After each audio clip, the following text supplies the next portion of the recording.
L'Alliance des États du Sahel, AES, prend son envol et entame son opérationnalisation. En effet, depuis la signature de la charte du Diptako Gourmand qui institue l'AES, le Burkina Faso, le Niger et le Mali multiplient les prises de contacts et les rencontres. La fin du franc CFA a été annoncée par le Burkina Faso, le Mali et le Niger.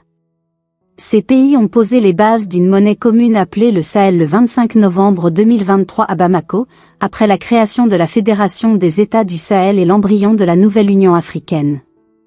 Cette décision inquiète l'Occident, en particulier la France. En plus de la création de cette monnaie, les deux nouveaux raffinages d'or du Mali et du Burkina Faso contribuent à éloigner la France du Moyen-Âge. Le franc CFA vit ainsi ces dernières heures. La nouvelle monnaie des États du Sahel devrait être l'une des plus fortes au monde, selon les analyses présentées lors d'une vidéoconférence.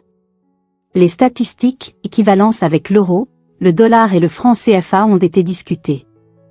La vidéo appelle à protéger cette nouvelle monnaie en partageant l'information et en la soutenant. La monnaie du Sahel serait une fierté pour l'Afrique, offrant une alternative aux richesses étrangères. Il encourage les spectateurs à partager la vidéo et à soutenir cette initiative, soulignant l'importance de choisir des relations positives et de ne pas se sacrifier pour les autres. Ces trois pays veulent développer leurs industries pétrolières et créer des entreprises.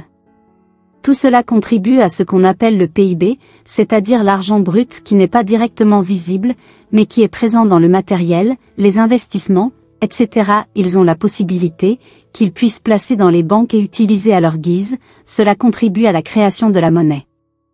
Actuellement, la monnaie que ces trois États du Sahel envisagent de créer une valeur comparable voire supérieure au dollar et à l'euro. Ils pourraient augmenter encore la valeur de leur monnaie en augmentant davantage de richesses. Ainsi, un sahélien, l'unité de cette nouvelle monnaie, pourrait équivaloir à 1000 francs CFA, dépassant la valeur de l'euro et du dollar. Cette annonce est considérée comme la nouvelle du siècle. Les États du Sahel veulent renforcer leur monnaie pour la rendre plus puissante que l'euro et le dollar. La France et la Banque centrale des États de l'Afrique de l'Ouest, BCEAO, et les dirigeants des pays du Sahel pour les dissuader de mettre leur nouvelle monnaie sur le marché, car cela pourrait mettre en danger la valeur du franc CFA. En plus de faire front commun contre l'insécurité et les conflits menés par des groupes armés non étatiques, il est question d'une plus grande coopération économique avec la création d'une banque d'investissement et d'une monnaie commune. Chers amis, Emmanuel Macron a envoyé le directeur de la BCEAO pour convaincre les dirigeants du Sahel de ne pas mettre leur nouvelle monnaie sur le marché. La France prétend que l'économie va bien et que tout est déjà en ordre. Ils veulent lever les sanctions imposées au Niger, au Burkina Faso et au Mali. Cependant, la monnaie est déjà créée, les pièces sont déjà imprimées et en circulation. Il y a quelques ajustements en cours sur cette monnaie, mais cela se fera très rapidement. Les États du Sahel envisagent d'ajouter encore plus de richesses à leur monnaie, comme le pétrole et le gaz. Ils veulent que leur monnaie soit plus puissante que l'euro et le dollar. La France et la BCEAO tentent de dissuader ces pays de mettre leur nouvelle monnaie sur le marché, car cela pourrait affecter la valeur du franc CFA.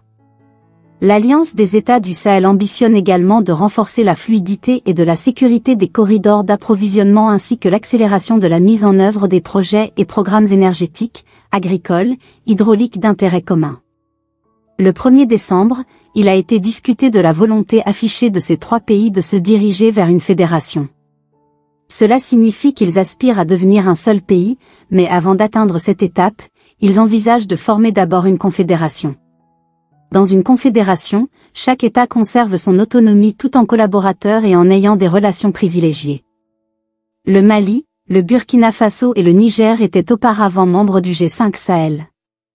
Leur alliance représentait une superficie considérable de plusieurs millions de kilomètres carrés avec une population d'environ 80 millions d'habitants. Ils envisagent même la création d'une monnaie commune et la mise en place de leur banque centrale pour se détacher du franc CFA. La question soulevée est de savoir si c'est une bonne idée de quitter le franc CFA. Il est souligné que la monnaie seule ne doit pas développer un pays, mais plutôt une politique économique solide.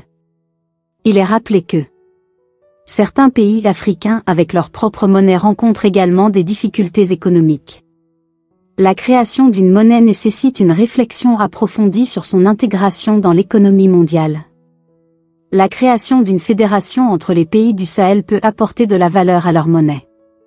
Dans de nombreux pays africains comme la RDC, bien que ces pays aient leur propre monnaie locale, la plupart des transactions se font en dollars américains, car la monnaie nationale n'est pas fiable et perd de sa valeur.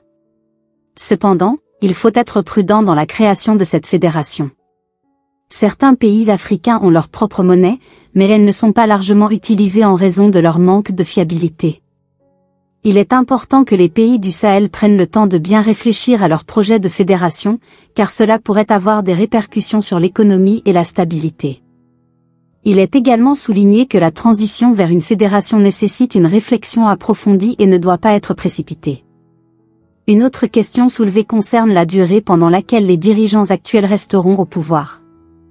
Ils ont pris le pouvoir temporairement pour organiser des élections, mais la date de ces élections a été repoussée à plusieurs reprises. Il est souligné que pour préserver la démocratie, il est essentiel que les dirigeants respectent les règles du jeu démocratique et organisent des élections libres et équitables. Enfin, il est noté que les dirigeants africains devraient comprendre l'importance des fédérations et des confédérations réelles. Actuellement, il existe de nombreuses alliances en Afrique, mais elles ne sont pas toujours efficaces. Il est suggéré que les dirigeants africains posent les bonnes questions et comprennent l'importance d'une approche réfléchie et bien planifiée lorsqu'ils envisagent de former des fédérations. Les alliances actuelles entre les pays ne fonctionnent pas bien, ne produisent pas les résultats attendus, et cela crée de nombreux problèmes. La question se pose sur le rôle de la CEDEAO, où certains pays ont le franc CFA en commun, tandis que d'autres ont leur propre monnaie et parlent différentes langues. Comment cette intégration peut-elle se réaliser? Comment travailler ensemble? Qui est prêt à accepter de perdre un peu de pouvoir pour aller vers une fédération ou même un État unique? Certains pays, comme le Mali, le Burkina et le Niger, envisagent de s'unir vers un État unique et uni, ce qui serait inédit depuis les indépendances. Pour moi, l'idée serait que tous les pays africains mettent leur ego de côté et fusionnent ensemble. Par exemple, toute l'Afrique de l'Ouest pourrait anciennement un seul pays, combinant le Nigeria, le Ghana, la Côte d'Ivoire, le Mali, le Sénégal, etc. De même, l'Afrique centrale pourrait se réunir en un seul pays, regroupant la RDC, le Cameroun, le Congo, le Tchad, la République centrafricaine et la Guinée-Bissau. Cependant, de tels projets restent souvent dans l'esprit de certains, car la plupart des dirigeants veulent conserver leur pouvoir et leur influence régionale plutôt que de perpétuer une vision plus vaste. Une alternative pourrait être une confédération, où chaque pays conserve une autonomie significative, mais travaille ensemble pour des objectifs communs, similaires à la manière dont les États-Unis fonctionnent avec une vision globale du pays, mais avec une gestion locale par les gouverneurs de chaque État. Les actions du Mali, du Burkina et du Niger dans cette direction peuvent susciter des inquiétudes chez certaines personnes, car cela pourrait inspirer d'autres nations à envisager des changements similaires.